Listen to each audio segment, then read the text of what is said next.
Kita memang dekat dengan sebuah perkenalan, layaknya seorang manusia yang hidup dengan titik awal dan akhir.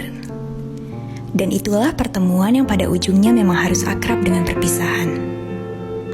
Waktu selalu ingin cepat memisahkan pertemuan, entah dengan apa dan bagaimana caranya. Siapkah kita? Kita tak pernah tahu.